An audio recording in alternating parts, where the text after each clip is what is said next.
Hi guys, welcome back to Trilogas. അപ്പോൾ നമ്മൾ physical chemistry fourth semester BSc കെമിസ്ട്രിയുടെ physical chemistry 2 എന്ന് പറഞ്ഞിട്ടുള്ള പേപ്പറിനെ പറ്റിയിട്ടായിരുന്നു ഡിസ്കസ് ചെയ്തുകൊണ്ടിരുന്നത്. അപ്പൊ ഞാൻ ഇന്നൊരു ഈ വീഡിയോ ചെയ്യാനുള്ള കാരണം എന്ന് വെച്ചാൽ നമ്മൾ ഫോർത്ത് സെമസ്റ്ററിൽ എല്ലാ ടോപ്പിക്സും കവർ ചെയ്യാന്ന് പറയുമ്പോൾ കുറച്ച് ബുദ്ധിമുട്ടാണ്. അപ്പൊ നമ്മൾ ആദ്യമായിട്ട് ഇതിൽ ഈ ഫോർത്ത് സെമസ്റ്ററിലെ മെയിൻ ടോപ്പിക്സ്, എക്സാമിന്റെ പാറ്റേൺ എന്നിവയെ കുറിച്ച് ഡിസ്കസ് ചെയ്യാം.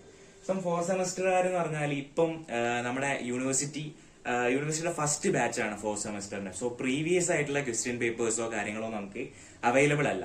അപ്പൊ നമ്മൾ എക്സാം പാറ്റേണിനെ കുറിച്ച് ജസ്റ്റ് ഒന്ന് മനസ്സിലാക്കിയിരിക്കേണ്ടത് വളരെ എക്സാം എഴുതുമ്പോൾ വളരെ അധികം ഉപയോഗപ്രദമാവും. അപ്പൊ നമുക്ക് നമ്മുടെ ഫോർത്ത് സെമസ്റ്റർ BSc കെമിസ്ട്രിയുടെ ഫിസിക്കൽ കെമിസ്ട്രി 2 എക്സാം സ്ട്രക്ചർ എങ്ങനെയാണെന്ന് നമുക്ക് നോക്കാം. ഫസ്റ്റ് നിങ്ങൾ കാണുന്നുണ്ടാവും എക്സാം സ്ട്രക്ചറിൽ ടോട്ടൽ മാർക്ക് വരുന്നത് 100 മാർക്കാണ്. 100 മാർക്കാണ് ടോട്ടൽ വരുന്നത്. അതിൽ എക്സ്റ്റേണൽ എന്ന് പറയുന്നത് 70 മാർക്കാണ്, ഇന്റേണൽ എന്ന് പറയുന്നത് 30 മാർക്കാണ്. Totally 100 mark. അപ്പൊ നിങ്ങൾ സിലബസ് എടുത്തു നോക്കുകയാണെങ്കിൽ നിങ്ങൾ ഓരോ ചാപ്റ്ററിനും ഓരോ മൊഡ്യൂളിനും കൊടുത്ത മാർക്സ് എല്ലാം കൂട്ടി നോക്കുമ്പോൾ നമുക്കത് 70 മാർക്കാണോ എന്ന് നമുക്ക് തോന്നും. പക്ഷെ ഇവിടെ മെയിൻ പ്രശ്നം എന്ന് വെച്ചാൽ ഇവിടെ പ്രശ്നമല്ല, നമുക്കൊരു ഉപകാരം തന്നെയാണ്. സീലിംഗ് എന്ന് പറഞ്ഞ സാധനം നമ്മുടെ യൂണിവേഴ്സിറ്റി കൊണ്ടുവന്നിട്ടുണ്ട്. അതായത് നമ്മുടെ പേപ്പറിന് 3 സെക്ഷൻസ് ഉണ്ട്. Section 1, section 2, section 3. അതിൽ സെക്ഷൻ 1ലും സെക്ഷൻ 2ലും സെക്ഷൻ 1 എന്ന് പറയുന്നത് ഷോർട്ട് ആൻസർ ആയിരിക്കും. ആ ഷോർട്ട് ആൻസർ സെക്ഷനിലും അതുപോലെ തന്നെ കുറച്ച് പാരഗ്രാഫ് ആയിട്ടുള്ള ഷോർട്ട് എസ്സേ ക്വസ്റ്റ്യൻ എടുക്കുന്ന സെക്ഷൻ 2ലും നമുക്ക് സീലിംഗ് യൂണിവേഴ്സിറ്റി തരുന്നുണ്ട്. സെക്ഷൻ 3ൽ മാത്രമേ സീലിംഗ് തരാതെ ഉള്ളൂ. അപ്പം സീലിംഗ് ഉള്ളതുകൊണ്ടാണ് ആ മാർക്കിന്റെ വേരിയേഷൻസ് നിങ്ങൾ സിലബസ് എടുത്ത് നോക്കിയാൽ കാണാം. മാർക്ക് കുറച്ച് കൂടുതലായിട്ട് അഡീഷണൽ ആയിട്ട് കാണിച്ചിട്ട് അത് സീലിംഗ് ആണ്. ടോട്ടല് 70 മാർക്ക് നമുക്ക് എഴുതിയെടുത്താൽ മതി. പക്ഷെ അതിൽ കൂടുതൽ മാർക്കുള്ള ക്വസ്റ്റ്യൻസ് ഞങ്ങളുടെ ക്വസ്റ്റ്യൻ പേപ്പറിൽ തന്നിട്ടുണ്ടാവും, സീലിംഗ് ഉണ്ടാവും. സോ സെക്ഷൻ 1 സെക്ഷൻ 2ല് സീലിംഗ് ഉണ്ടാവും, സെക്ഷൻ 3ല് സീലിംഗ് ഉണ്ടാവില്ല. സോ നമുക്ക് എഴുതിയെടുക്കാൻ പറ്റുന്ന മാക്സിമം മാർക്ക് എന്ന് പറയുന്നത് 70 ആണ്. നമുക്ക് ഇന്റേണൽ മാർക്ക് എന്ന് പറയുന്നത് 30 മാർക്കാണ്. സോ ടോട്ടലി 100 മാർക്കിനാണ് നമ്മുടെ എക്സാം. സോ സീലിംഗിന്റെ കാര്യം ജസ്റ്റ് ഒന്ന് മനസ്സിലാക്കി വെക്കുക. എല്ലാ ക്വസ്റ്റ്യനും സെക്ഷൻ 1ലെയും സെക്ഷൻ 2ലെയും ഒട്ടുമിക്ക ക്വസ്റ്റ്യൻസ് ഒന്ന് അറ്റൻഡ് ചെയ്യാൻ ശ്രദ്ധിക്കുക. അപ്പൊ നമ്മുടെ ചാപ്റ്റേഴ്സിൽ കിടക്കാം. ഇത് ഞാൻ മുന്നേ ഡിസ്കസ് ചെയ്തിട്ടുള്ളതാണ്. ഒന്നുകൂടെ ഞാനൊന്ന് കവർ ചെയ്യാണ്. മൊഡ്യൂൾ 1 എന്ന് പറയുന്നത് first law of thermodynamics and thermo chemistry. ഇതിൽ 33 മാർക്കാണ് കാണിക്കുന്നത്, സീലിംഗ് ഉൾപ്പെടെയാണ്. സോ എല്ലാം കൂടെ കൂട്ടുമ്പോൾ നമുക്ക് 70 മാർക്കിൽ കൂടുതൽ ഉണ്ടാവും. നമ്മുടെ ക്വസ്റ്റ്യൻ പേപ്പറിലും 70 മാർക്കിൽ കൂടുതൽ ക്വസ്റ്റ്യൻസ് ഉണ്ടാവും. നമ്മൾ 70 മാർക്കിന് എഴുതിയാൽ മതി. സോ മൊഡ്യൂൾ 2 എന്ന് പറയുന്നത് second and third law of thermodynamics ആണ്. അതിൽ 21 മാർക്ക് വരുന്നുണ്ട്. സോ മൊഡ്യൂൾ 3 കെമിക്കൽ കൈനറ്റിക്സ് ആണ്. അതിൽ 33 മാർക്കാണ് കെമിക്കൽ കൈനറ്റിക്സ് തരുന്നത്. മൊഡ്യൂൾ 4 എന്ന് പറയുന്നത് surface chemistry, adsorption and catalysis ആണ്. അതിൽ 11 മാർക്ക്. സോ നമ്മൾ മാർക്ക് ഡിസ്ട്രിബ്യൂഷൻ നോക്കുമ്പോൾ ഏറ്റവും മെയിൻ ആയിട്ട് പഠിക്കേണ്ടത് തെർമോഡൈനാമിക്സും അതുപോലെ തന്നെ കെമിക്കൽ കൈനറ്റിക്സും ആണ്. So first law of thermodynamics and thermo കെമിസ്ട്രിക്ക് 33 മാർക്ക് വരുന്നുണ്ട്. അതുപോലെ തന്നെ മൊഡ്യൂൾ 3 ആയിട്ടുള്ള കെമിക്കൽ കൈനറ്റിക്സിനും 33 മാർക്ക് വരുന്നുണ്ട്. സോ അതിന് കുറച്ചുകൂടി പ്രാധാന്യം കൊടുത്ത് പഠിക്കുക. പിന്നെ പാസ് മാർക്ക് എന്ന് പറയുന്നത് ഒരു 30 to 35% ആണ് യൂണിവേഴ്സിറ്റി പ്രകാരം തരുന്ന പാസ് മാർക്ക്. സോ ഇതൊക്കെയാണ് എക്സാം സ്ട്രക്ചറിനെ കുറിച്ചിട്ട് പറയാനുള്ളത് ഫിസിക്കൽ കെമിസ്ട്രി 2 എന്ന് പറഞ്ഞിട്ടുള്ള പേപ്പറിൽ. നമുക്ക് ഓരോ മൊഡ്യൂളിലും എന്തൊക്കെ കാര്യങ്ങളാണ് നമ്മൾ പഠിക്കേണ്ടത് എന്നതിനെ കുറിച്ചിട്ടുള്ള ഒരു ബേസിക് ആയിട്ടുള്ള കാര്യം. ഫസ്റ്റ് മൊഡ്യൂൾ നമുക്കറിയാം first law of thermodynamics and thermo chemistry ആണ്. സോ അതിൽ നമ്മൾ ആദ്യമായിട്ട് പറയേണ്ടത് തെർമോഡൈനാമിക്സിന്റെ ബേസിക് ആയിട്ടുള്ള കാര്യങ്ങൾ, extensive property, intensive property, state function, path function, ഇതിനെ കുറിച്ചിട്ട് അതിനെ തരംതിരിക്കുക, ക്ലാസിഫിക്കേഷൻ, പിന്നെ തെർമോഡൈനാമിക് പ്രോപ്പർട്ടീസ് ആയിട്ടുള്ള എൻതാൽപി, എൻട്രോപ്പി, ഇന്റേണൽ എനർജി, ഇതിനെ കുറിച്ചിട്ടുള്ള ബേസിക് ആയിട്ടുള്ള കാര്യങ്ങൾ പഠിക്കുക. So extensive property, intensive property important ആണ്. സ്റ്റേറ്റ് ഫംഗ്ഷൻ, പാത്ത് ഫംഗ്ഷന്റെ ഇമ്പോർട്ടന്റ് ആണ്. പിന്നെ വരുന്നത് ഫസ്റ്റ് ലോ ഓഫ് തെർമോഡൈനാമിക്സ് ആണ്. അതിന്റെ സ്റ്റേറ്റ്മെന്റ് പഠിക്കണം. അതുപോലെ തന്നെ മാത്തമാറ്റിക്കൽ സ്റ്റേറ്റ്മെന്റും അതിന്റെ സാധാ സ്റ്റേറ്റ്മെന്റും അതും പഠിക്കണം. അത് വെച്ചിട്ടുള്ള ന്യൂമറിക്കൽ പ്രോബ്ലംസ് ചോദിക്കാൻ ചാൻസ് ഉണ്ട്. അപ്പൊ ന്യൂമറിക്കൽ പ്രോബ്ലംസ് ചെയ്യുമ്പോൾ സൈൻ കൺവേർഷൻ നമ്മൾ വീഡിയോയിൽ ചെയ്തിട്ടുള്ളതാണ്. ആ കാര്യങ്ങളൊക്കെ ശ്രദ്ധിക്കുക. പിന്നെ work done expression in various process, നമുക്കറിയാം ഐസോതെർമൽ പ്രോസസ്, അങ്ങനെ വാരിയസ് പ്രോസസ് തെർമോഡൈനാമിക്സിലുണ്ട്. സോ അതിലെല്ലാത്തിന്റെയും വർക്ക് ഡണിനെ കുറിച്ചിട്ടുള്ള ഒരു ജസ്റ്റ് ഒരു കാര്യം മനസ്സിലാക്കി വെക്കുക. പിന്നെ ഏറ്റവും ഇമ്പോർട്ടന്റ് മൊഡ്യൂൾ 1 ഞാൻ ഈ കാണുന്ന ഏറ്റവും വലിയ ഇമ്പോർട്ടന്റ് ടോപ്പിക് എന്ന് പറയുന്നത് ജൂൾ തോംസൺ എഫക്ട് ആണ്. ജൂൾ തോംസൺ എഫക്ട് എന്തായാലും ചോദിച്ചിരിക്കും. അതിന്റെ ജൂൾ തോംസൺ എഫക്ട് ഒരു ഐസെൻതാൽപിക് പ്രോസസ് ആണെന്ന് പ്രൂവ് ചെയ്യാൻ ചിലപ്പോൾ ഒരു എസ്സേ ആയിട്ട് ചോദിക്കാം. പിന്നെ ഈ ജൂൾ തോംസൺ എഫക്ട് വഴി വർക്ക് ചെയ്യുന്ന ലിക്വിഫിക്കേഷൻ ഓഫ് ഗ്യാസിന്റെ 2 എക്സാമ്പിൾ ആയിട്ടുള്ള ലിൻഡസ് പ്രോസസ്സും ക്ലൗഡ്സ് പ്രോസസ്സും ഇമ്പോർട്ടന്റ് ആണ്.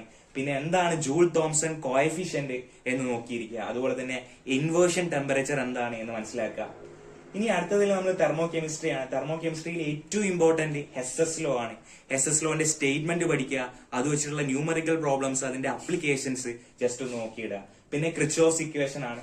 പിന്നെ resonance energy from thermochemical data, അതിന്റെ ഒരു പ്രോബ്ലം നമ്മളെ മഞ്ജുഷയിൽ സോൾവ് ആയിട്ടുണ്ട്. ആ പ്രോബ്ലം ഞാൻ കുറച്ച് ഇമ്പോർട്ടന്റ് ആയിട്ടാണ് കരുതുന്നത്. ഇനി നമുക്ക് മൊഡ്യൂൾ 2ലേക്ക് കടക്കാം. മൊഡ്യൂൾ 2 നമ്മൾ പഠിക്കേണ്ടത് കാർനോട്ട് തിയറം ആണ്. കാർനോട്ട് തിയറവും കാർനോട്ട് സൈക്കിളും ഇറ്റ്സ് വെരി വെരി ഇമ്പോർട്ടന്റ്.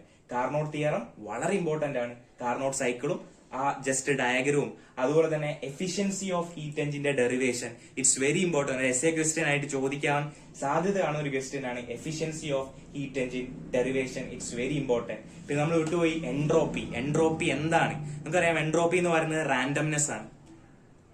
അതിന്റെ ഡെഫിനിഷൻ പഠിക്കാനുണ്ട്. ന്യൂമറിക്കൽ പ്രോബ്ലംസ്, എൻട്രോപ്പിന്റെ ചേഞ്ച് ഇൻ എൻട്രോപ്പി വാരിയസ് പ്രോസസ്സിൽ, മെയിൻ ആയിട്ട് ഐസോതെർമൽ പ്രോസസ്സിലെ ഇക്വേഷൻസ് ഒക്കെ ഉണ്ട്. അത് വെച്ചിട്ടുള്ള ന്യൂമറിക്കൽ പ്രോബ്ലംസ് ചോദിക്കാം.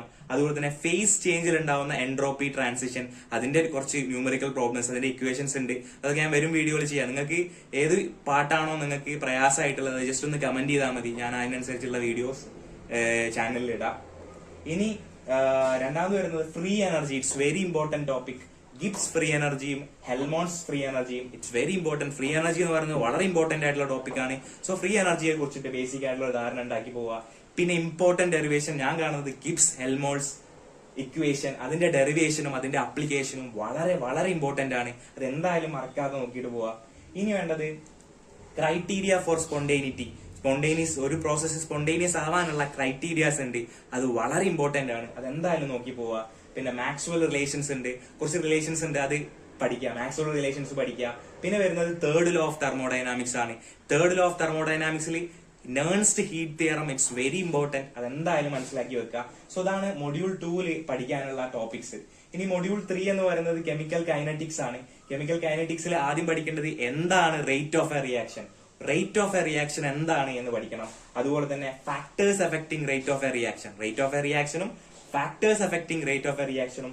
പിന്നെ അടുത്ത ടോപ്പിക് ഓർഡർ ആൻഡ് മോളിക്കുലാരിറ്റി. ഇതിന്റെ ഒരു കമ്പാരിസൺ ചോദിക്കാം, അല്ലെങ്കിൽ ഒരു ഇക്വേഷൻ തന്നിട്ട് അതിന്റെ ഓർഡറും അതിന്റെ ഓർഡർ കണ്ടുപിടിക്കാൻ ചിലപ്പോൾ ചോദ്യം ചോദിക്കാം. അതുപോലെ തന്നെ സ്യൂഡോ ഓർഡർ റിയാക്ഷൻ എന്താണ് എന്ന് ചോദിക്കാം. സോ ഓർഡർ ആൻഡ് മോളിക്കുലാരിറ്റിയുടെ കമ്പാരിസന്റെ ടേബിൾ ഒന്ന് മഞ്ജുഷയിൽ കൊടുത്തിട്ടുണ്ട്. അത് വളരെയധികം ഇമ്പോർട്ടന്റ് ആണ്. അത് ജസ്റ്റ് നോക്കുക. പിന്നെ എന്താണ് സ്യൂഡോ ഓർഡർ റിയാക്ഷൻ, അതിന്റെ ഒരു എക്സാമ്പിളും ജസ്റ്റ് പഠിച്ചു വെക്കാം. പിന്നെ first order reaction, second order reaction, rate constant, അതിന്റെ ഡെറിവേഷൻസ് ഉണ്ട്, ആ പാട്ടും നോക്കുക. പിന്നെ വരുന്നതാണ് ഹാഫ് ലൈഫ്. ഹാഫ് ലൈഫിന്റെ ഇക്വേഷൻ ഇമ്പോർട്ടന്റ് ആണ്. അത് വെച്ചിട്ടുള്ള ന്യൂമറിക്കൽ പ്രോബ്ലംസ് പലപ്പോഴും നമ്മുടെ യൂണിവേഴ്സിറ്റി പരീക്ഷകളിൽ ചോദിക്കാറുണ്ട്. സോ അത് പോവാ. പിന്നെ അതുപോലെ തന്നെ അറീനിയസ് ഇക്വേഷൻ വളരെ ഇമ്പോർട്ടന്റ് ആണ്. അത് നോക്കിയിട്ട് പോവാ. പിന്നെ collisions theory and transition state theory, അത് വളരെ ഇമ്പോർട്ടന്റ് ആയിട്ടുള്ള ക്വസ്റ്റ്യൻസ് ആണ്. അത് എന്തായാലും പരീക്ഷയ്ക്ക് പോകുമ്പോൾ എന്തായാലും ജസ്റ്റ് ഒന്ന് നോക്കിയിട്ട് പോവാ. പിന്നെ ലിൻമാൻ മെക്കാനിസം, യൂണിമോളിക്കുലർ റിയാക്ഷന്റെ ലിൻമാൻ മെക്കാനിസവും വളരെയധികം ഇമ്പോർട്ടന്റ് ആണ്. നമുക്ക് ലാസ്റ്റ് മൊഡ്യൂളിലേക്ക് പോവാം. ലാസ്റ്റ് മൊഡ്യൂൾ എന്ന് പറയുന്നത് surface absorption, catalysis and surface കെമിസ്ട്രിയിലാണ്. ആ ടോപ്പിക്കിൽ മെയിൻ ആയിട്ട് പഠിക്കുന്നത് ഒരു സോളിഡിന്റെ സർഫസിനെ അനാലിസിസ് ചെയ്യാൻ വേണ്ടിയുള്ള ടെക്നിക്സ് ആയിട്ടുള്ള SM, TEM, STM, അപ്പൊ atomic force microscope, scanning tunnelling microscope, transmission emission microscope. ഈ SEM, TEM, STM, AFM ഇതിന്റെ എങ്ങനെയാണ് അതിന്റെ വർക്കിംഗ്, അതിന്റെ സ്ട്രക്ചർ എന്താണ്, ഈ കാര്യങ്ങളൊക്കെ നിന്ന് ജസ്റ്റ് ഒന്ന് മനസ്സിലാക്കി വെക്കാം. ഇത് വളരെ ഇമ്പോർട്ടന്റ് ആണ്. ജസ്റ്റ് ഒന്ന് അതിന്റെ സ്ട്രക്ചർ എങ്ങനെയാണ് വർക്ക് ചെയ്യുന്നത്, എങ്ങനെയാണ് അനലൈസ് ചെയ്യുന്നത്, SEM, TEM, STM, AFM. പിന്നെ അഡ്സോർപ്ഷൻ തിയറീസ് ആണ്. അതിൽ ലാങ്മയർ, ഫ്രെൻലിച്ച്, ബെറ്റ് എന്തായാലും പരീക്ഷയ്ക്ക് നോക്കിയിട്ട് പോവാ. പിന്നെ ഞാൻ ഒരു ഇമ്പോർട്ടന്റ് ആയിട്ട് കാണുന്നത് ഫിസിക്സ് ഓപ്ഷനും കെമിസ് ഓപ്ഷനും തമ്മിലുള്ള കമ്പാരിസൺ, അത് മഞ്ജുഷയിൽ കൊടുത്തിട്ടുണ്ട്. അതെന്തായാലും ഉറപ്പായിട്ട് നോക്കിയിട്ട് പോവുക. പിന്നെ കറ്റാലിസിസ് ആണ്. ഹോമോജീനസ് കറ്റാലിസിസ്, ഹെട്രോജീനസ് കറ്റാലിസിസ്, അത് കഴിഞ്ഞിട്ട് എൻസൈം കറ്റാലിസിസ്. അതിൽ മിക്കായൽസ് മെന്റൻ ഇക്വേഷൻ വെരി ഇമ്പോർട്ടന്റ് ആണ്. ഹോമോജീനസും ഹെട്രോജീനസും എൻസൈം കറ്റാലിസിസും നോക്കുക. പിന്നെ എൻസൈം ടെക്നോളജിയുടെ അപ്ലിക്കേഷനും പഠിച്ചു പോവുക. ഇതൊക്കെയാണ് ഫിസിക്കൽ കെമിസ്ട്രി 2 എന്ന് പറഞ്ഞിട്ടുള്ള നമ്മുടെ ഈ പേപ്പറിൽ ഇമ്പോർട്ടന്റ് ആയിട്ടുള്ള ടോപ്പിക്സ്. അപ്പം ഇതിലെന്തെങ്കിലും നിങ്ങൾക്ക് ഏതെങ്കിലും ഇതിനകത്തുള്ള വീഡിയോസ് വേണമെങ്കിൽ ജസ്റ്റ് ഒന്ന് കമന്റ് ചെയ്താൽ മതി. പിന്നെ 2 മൊഡ്യൂളുകളായിട്ടുള്ള first law of thermodynamics and thermo കെമിസ്ട്രിയുടെയും second and third law of തെർമോഡൈനാമിക്സിന്റെയും നോട്ട്സ് അവൈലബിൾ ആണ്. PDF ഉണ്ട്, ജസ്റ്റ് കമന്റ് ചെയ്താൽ മതി. അപ്പം താങ്ക് യു. നിങ്ങൾ എന്തായാലും എക്സാം അടിപൊളിയായിട്ട് എഴുതാം. നിങ്ങൾക്ക് എന്തെങ്കിലും ടോപ്പിക്ക് സംശയമോ കാര്യങ്ങളോ ഉണ്ടെങ്കിൽ ഇമ്പോർട്ടൻറ്റ് എടുത്ത് തരണമെന്നുണ്ടെങ്കിൽ ജസ്റ്റ് ഒന്ന് കമന്റ് ചെയ്താൽ മതി. Thank you.